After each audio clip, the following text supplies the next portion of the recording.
Welcome back to the Customer Marketing Summit. We're about to join another amazing talk, but just before we do, I wanted to say a huge thank you to our sponsors, speakers, and you, our wonderful audience, for making this event possible. Expert presentations and inspirational discussions on the agenda, you're in for a real treat today. Please ensure you are sharing your feedback and asking all questions in the comments section of the video, as our speakers will be answering them throughout their session. After the event, a great place to continue the conversation is in the Customer Marketing Slack channel. I'll be posting the sign up link regularly in the comments, so if you're not already involved, keep your eyes peeled and join the discussion. And remember, you can gain on-demand access to all of our exclusive footage with a PMA Pro membership or an Access All Areas pass. So with all this in mind, let's dive back in. A few months ago, Influitive held its 8th annual BAMI ceremony, and Genesis won our award for Biggest Sales Impact by Advocates. Advocates and references go hand in hand, and that's why Influitive partners with Point of Reference. David Srotka is the CEO of that company, and he's leading this next panel session with the Genesis team. Hi, customer marketers. Thanks for coming to our session, Customer Marketing All Grown Up.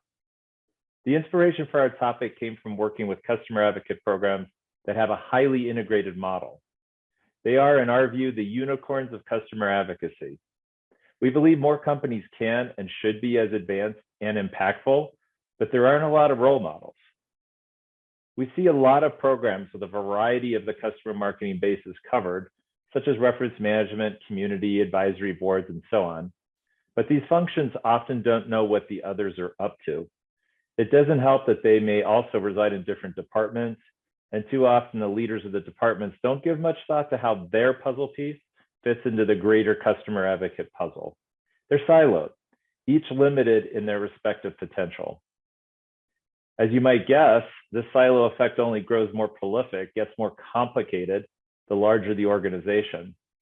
The lack of integration can be unintentional due to a lack of vision, perhaps, or intentional, the result of organizational territorialism. Do I see some heads nodding out there? In any case, there's a thread that connects all these advocate activities, but it's essentially invisible when there are silos. The unicorn programs are interconnected, coordinated. They operate as a system, and their impact is exponential by comparison. There is no single correct way to organize a customer advocacy program, but there are common attributes among unicorn programs. Leadership internalizes the vision of an integrated model.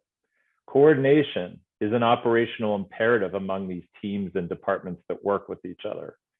Collaboration processes are established and followed, and enabling technologies are tightly integrated. If the value of an integrated model is crystal clear to you, then your mission is to share this vision with your leadership. Fortunately, sharing compelling stories is, in essence, what we do in this field, right? So, without further ado, here's a story you'll want to share. I'd like to introduce Johanna Rogers, Brittany Mullen, and Lisa Kaspari from the Global Customer Advocacy and Engagement Program at Genesis. Welcome, everyone. Hi, good to be here. Hi. The advocacy program at Genesis has an interesting, and I'd add, enviable origin story. The program as it exists today is nothing like it was even 3 years ago. Lisa, let's start with you. Tell us how the various program components were handled in the before times. I'll be happy to. Ultimately, we were very siloed. We had reference fulfillment under sales. We had content creation under marketing, various other stakeholders as well from various different lines of business, also looking to do other asks with our customers. And as you can imagine, that created a lot of fatigue for the customer because they were being contacted by various different stakeholders within Genesis for various different asks. And as well, it also caused internal fatigue because asking these questions of our customers takes time. It takes time to also source these customers. So this is where our team comes in and really evolves what we do here at Genesis. Yeah. So to Lisa's point, we knew we had a problem on our hands and we needed to make it a more advocate friendly approach in the way that we came to customers with asks. So we created this team. We took people from sales enablement. We used a few people from customer marketing and content marketing, and we pulled a team together called Global Customer Advocacy and Engagement. And we chose the name of our team very strategically because we want our advocates both advocating on behalf of our customer, but we also want them engaged. We don't just want to be asking from them. We want to be offering something that's of value to them. So we created this team, and we are the one touch point into the customer so that they're not getting asked from everywhere. They're just getting asked from us. And it allows us to build very deep relationships with our customers. And that's paid off in spades for our advocacy program. Great. So let's start with an overview of how the program is organized and staffed today. Brittany, why don't we start with you? Sure. So like I said, the name of our team is Global Customer Advocacy and Engagement. We have a VP over our program, and then underneath her, we have 4 engagement directors. And we'll go into a little bit more depth about what this engagement director role is, but at a high level, we are aligned to a set of between 30 and 50 strategic accounts for the company within our territories. So we have someone West, Central, and East US. We have LATAM, EMEA, Canada, and then public sector covered within our team.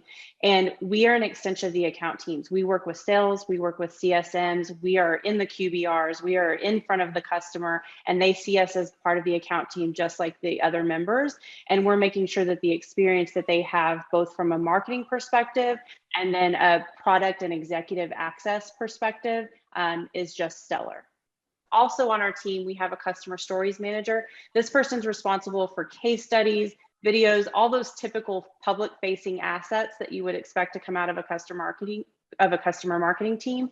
But she also does our awards, our customer innovation awards every year, which is very popular. Johanna, do you want to talk a little bit about your team? Yes, thank you so much. So on my team, we have a couple of people who are dedicated to our Voice of the Customer programs. So those would entail things like customer roundtables, our user groups, focus groups, advisory boards, any types of programs where we are really collecting feedback from our customers and really getting their perspective and hearing their voice. Also on my team is somebody who manages our Genesis Customer Advocate program. So we call that the GCAP program. That person is also responsible for our review sites. So Trust Radius, G2, Gartner Peer Insights, etc. And then Lisa, do you want to talk about your role as well as our other person that handles references? Absolutely. So I manage our global reference program. All fulfillment from sales comes into our team, and we're very lucky to have 2 of us doing this role. I'm based here in North America, and my teammate is based within EMEA, so we are able to cover the globe and really just help all of our sales and our stakeholders. Yeah, and then finally on my team, we have a customer engagement manager who's working towards becoming an engagement director, and she works with several different territories and a lot of our new acquisitions. When we have new technology that comes into the fold, she works on bringing those into our advocate program. And I think one of the special things as well is we are very lucky to have a dedicated admin that sits with our team on various different calls and is really up to date on everything that our team does and can support us in a real-time fashion. You can't underestimate the supporting cast. What does this team support when we're talking about the typical journey to advocacy for a customer, and how do systems play a part in all that? Johanna, I'll start with you. Yes. So what I would say is our team is really engaged. Like, we're really looking at the entire life cycle, and we're very engaged in the entire life cycle of an advocate, even at the prospect phase. I think that's pretty unique.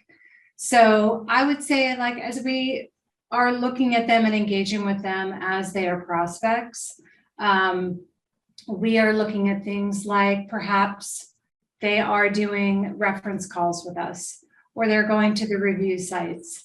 and gathering information and that sort of thing. As we move further along and they're a new customer, we have really awesome programs like doing go live events.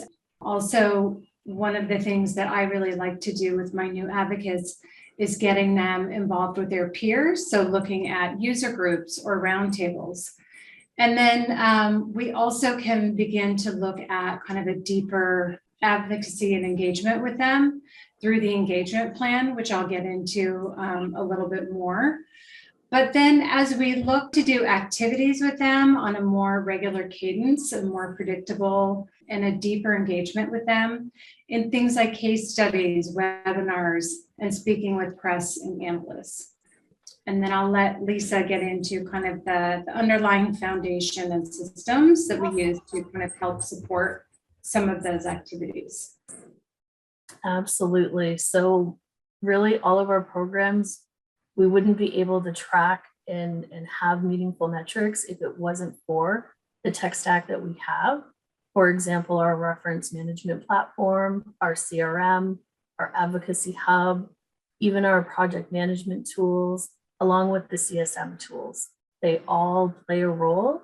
They're all integrated, and it helps us tell one story for all of our stakeholders. One view into all the Yes. journey itself. Yeah, it's great. It's invaluable. Brittany started to describe the engagement director role, and I find this really interesting, how I almost think of the engagement director as the glue amongst all these different stakeholders in the organization. They have, of course, the high value relationships they manage. They also seem to play a role as an ambassador for the program. They're sort of the conduits to their assigned customers. They're a link to the executive team to keep them apprised of what's going on. Johanna, what else can you tell us about that role? Brittany did touch on it, but I would say the engagement directors, we really are their single point of contact to help streamline the reference and marketing activities. We're super closely aligned with the account teams. Our focus is really to understand their story, what they want to highlight, and really help provide a platform for them to share their story in the way that they are able to. So we also partner very closely with their comms teams.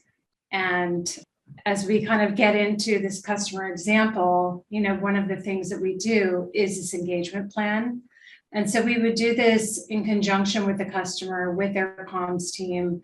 A lot of times we work with customers who are really looking to build out their, public persona. So they're looking for speaking engagements. So we would look for places where we could place them in speaking engagements.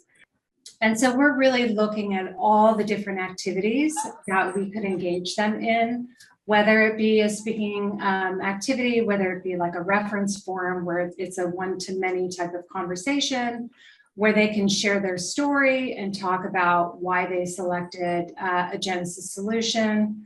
We also, could capture their story via a video.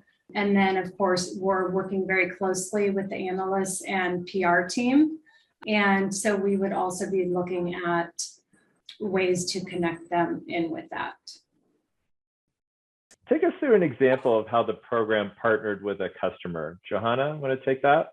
I would love to. Thank you. So I will take you through kind of a real world example of a recent customer engagement with Xerox and kind of what that looks like. So what I would say, I think it's really important from the get-go. So right after we won the deal, I actually engaged the account team. I socialized our program, really outlined for them what was the value, not only to the customer, but also to the account team. What I also did was I quickly engaged Xerox with some of our voice of the customer programs. We got them engaged in our executive roundtables, as well as the user groups. I think that's really important, not only because it helped connect them with their peers, but also to connect them with, for example, in our roundtables with our product executives, and to really just get them in those conversations with our executives and just really kind of entrenched with the product. Another thing that we do every year are the Customer Innovation Awards. I thought that they would be a really good candidate to submit a nomination, which they did, and they won, which was really fantastic. And then we really kind of capitalized on that. And with that, and also with a very cool opportunity we had, we sponsored an IndyCar race driver last year. We had an opportunity to feature some of our customers in a logo pass-through on the car. We happen to have an advocate here, Naresh Shankar, who is the CTO, who is an avid IndyCar fan. We were able to get them to participate in this IndyCar opportunity. We filmed an on-site video with them. We were able to take them to the races. We were able to really engage in a lot of different activities with them, just by being able to really kind of celebrate and capitalize on some things such as the CIA Awards, such as the IndyCar race. And through that, we really were able to deepen the relationship.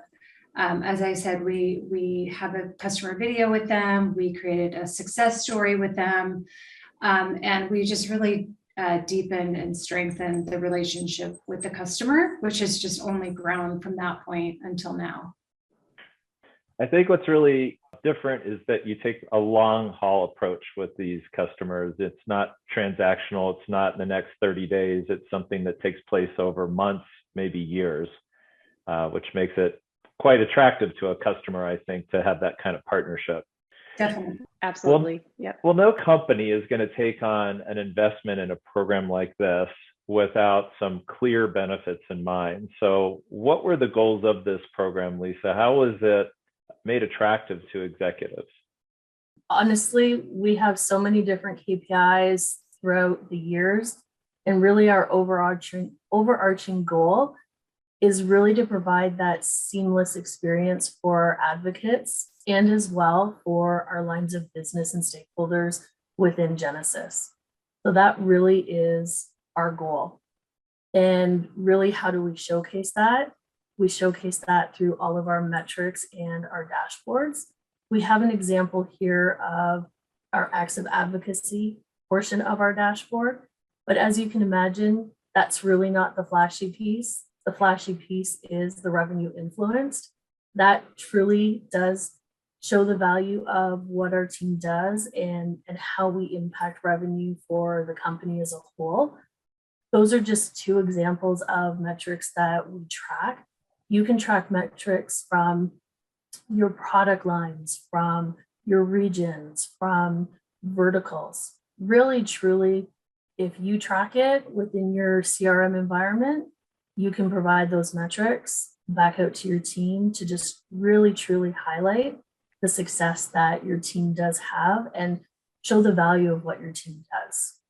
Yeah. One thing I would add to on our first goal there, it may seem kind of like a soft goal, like how am I going to sell that into executives?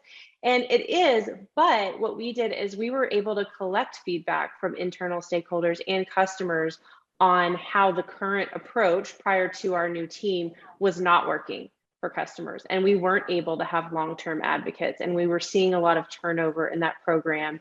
And if you can show that it's not working, it makes it a lot easier to sell a program like this in.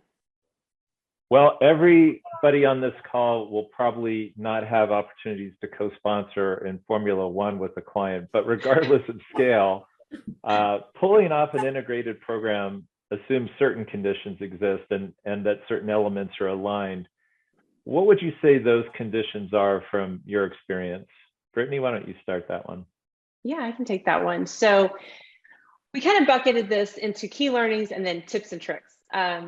One of the key learnings is obviously alignment with sales and customer success. I think you absolutely have to have sales buy-in to support a program like this, because ultimately they're one of your primary stakeholders within the organization. They also become our biggest champions when we're able to pull some of this off with our advocates. They open their accounts up to us and trust us with those customers. So you've got to have buy-in from the top down. The other is, I think we've said it twice now on the call, but the engagement director role really is our secret sauce. So being able to establish your own relationships. I find so many times in teams like ours that we let the CSM, we let the AE be the liaison between us and the customer. And that's not our goal. Our goal is to have that one-to-one relationship with the customer. And we have to earn the trust of the account team in order to do that. Be strategic with the programs that you support. So you can't boil the ocean. You can't do everything at once. I think what we've outlined today is a growth process. We weren't doing this from day one. So you have to determine, you know, where do we start? Don't try to do everything at once. Oh, one thing we didn't talk about on our team is within our org chart, we have designated liaisons to other groups within marketing. So for example, we have an analyst relations team here at Genesis. I am the liaison for that team into ours. So anytime they need a customer to talk to Gartner or Forrester, they will come to me and I will source that from within our team. And that works out really nicely to know that the rest of marketing has dedicated support from our team. Ensuring that our programs are part of the customer journey. I'm sure everyone on this call has been pulled into some type of conversation on, we need to map out what our customer journey looks like with our sales, from our CSM process, how we hand it off from professional services. But they sometimes forget, okay, now that they have the product and it's implemented, what are we doing with that customer afterwards? We want to turn them into lifetime advocates. So you have to make sure that you have a seat at that table.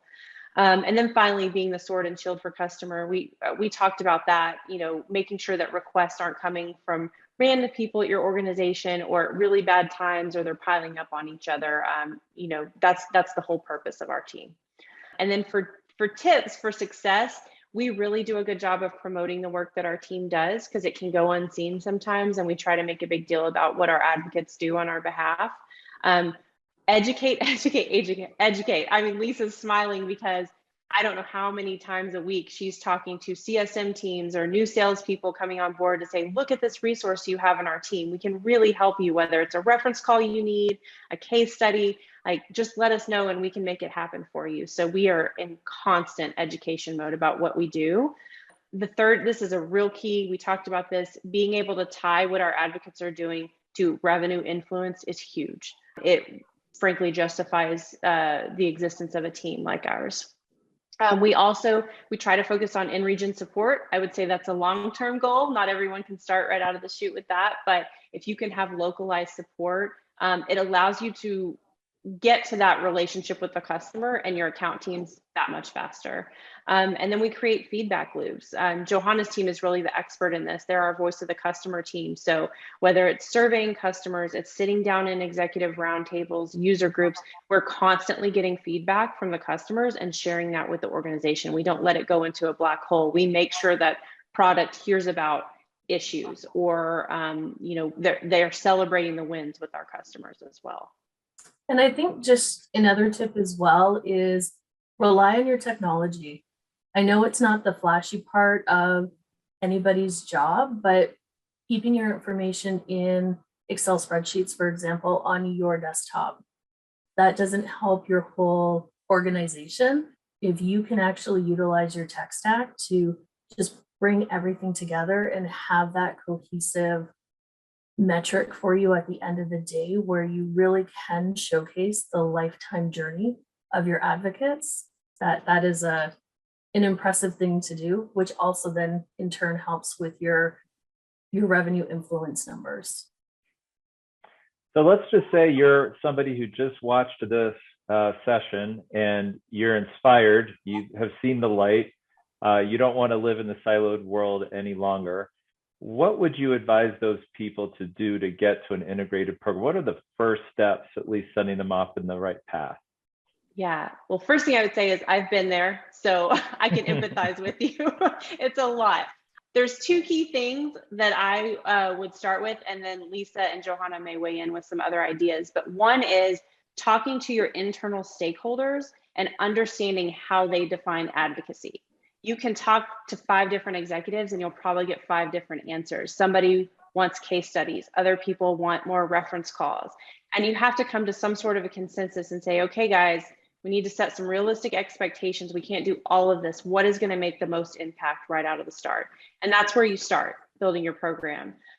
The second thing is you need to make friends. So if you have a small team, recruit somebody from product marketing, recruit somebody from the CSM org that can be an extension of your team that can help with different parts of this, especially if you don't have that engagement director role. You really need someone who's close to the customer and understands the customer story. We work extremely close with our customer success team in order to do that. So those are my two key areas to start with. Lisa or Johanna, do you have any others? I would say just what does success look like? So just putting some stakes in the ground in terms of how do you determine whether or not you've been successful? So after you are meeting with your stakeholders and your leadership teams, I would say like the next step would be defining what does success look like, just to keep you kind of on the right path. And although Lisa wasn't able to show the full dashboard, there is a lot of information there that really keeps the leadership team in the loop about what's happening. It's real-time information. It just didn't fit in slides easily. So keep that in mind.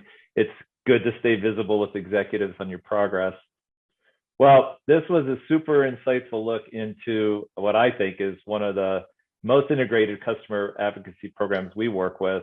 I want to thank you all for taking the time to pull the story together in a way that others can learn from and hopefully lead in their own companies. So thank you all. And thank you to everyone who chose to spend your time with us. Have a great morning, afternoon, or evening. Take care. Thank you. Thank Bye. you.